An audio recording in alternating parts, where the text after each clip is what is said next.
Magnetism and electricity go hand in hand. I can create magnetism with electricity, and I can create electricity with magnetism.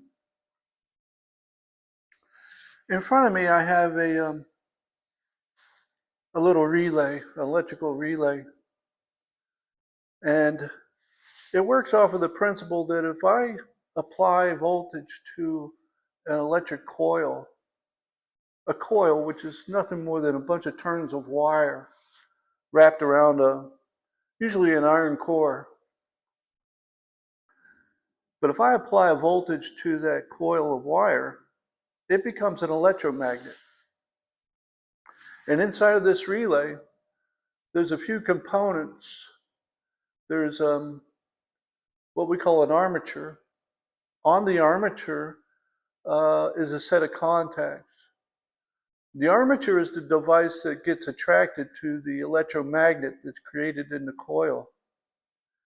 And the contacts that's on the other end of the armature make and break contact with some other contacts, the stationary contacts. So the contacts on the armature are what we call the movable contacts, and the ones that don't move, we call those the stationary contacts. And then there's a spring on the top of the armature, and that spring opposes the electromagnetic field created by the coil. In other words, the spring keeps the armature away from the core of the electromagnet until the electromagnet is energized. Now, I got this little 12-volt DC relay, and I'm going to do you a demonstration on what we call inductive kick. Inductive kick is kind of a bad thing. When we energize a coil of wire, we create a magnetic field in that coil of wire. But what happens is when we de-energize the coil of wire, and when that magnetic field suddenly collapses, it induces a voltage of opposite polarity than the voltage that created the magnetic field in the first place. Sometimes that voltage can be high, and that voltage can be damaging to fragile components upstream, like PLC output cards or little SCRs or transistors that switch the current. It could also be detrimental to the contacts inside of a little relay. So what I'm going to do is show you what voltage is generated by this inductive kick. First thing I'm going to do is energize the coil, and I'm going to record this so that we can capture the values. So when I energize the coil,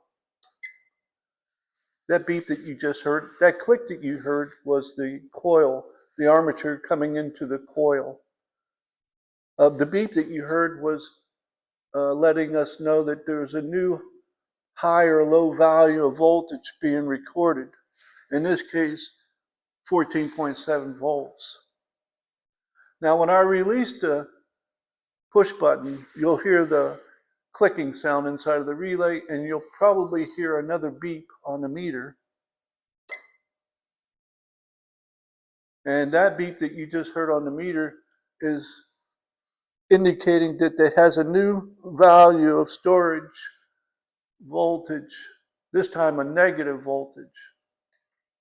I'm going to energize this relay a few times, and we're going to see how high that negative voltage can get to be. If the forward voltage is 14.7, do you think maybe the negative voltage might be 14.7 as well? Well, let's take a look. Wow, that's incredible. The voltage created when that magnetic field collapsed was negative 570 volts. Do you think that negative 570 volts could have damaged some upstream components? It sure can. And that's why it's so important that we capture this inductive kick and control it. And I'm going to show you how we do that. With a DC relay, we take and put a diode in parallel with the coil. As a matter of fact, I've got a schematic on the board right behind me. And this schematic, we're using an SCR to turn on my coil. And we're using 2 push buttons.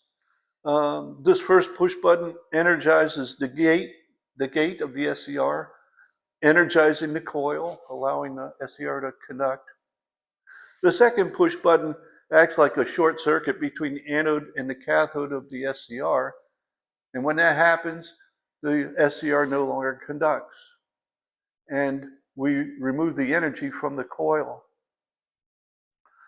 Well, if I didn't have this, what we call clamping diode, to capture that negative 570 volts, I could say goodbye to this SCR because it would probably be crispy critters. So that's what we use. We use a diode in a DC relay to capture that inductive kick. And let me show you how it works. I have an identical relay set aside that already has this diode placed in parallel with the coil. Now, this diode acts like a one-way valve. It allows electricity to flow in one direction only. In the other direction, it blocks the current.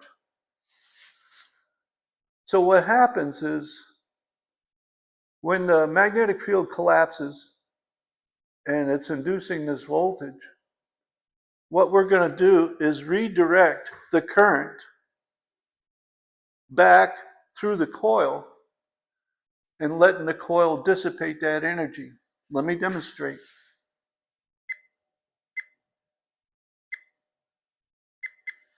Okay, I'm going to do the same experiment. I'm going to energize the coil. And then I'm going to de-energize the coil. Now let's see what is the maximum negative voltage.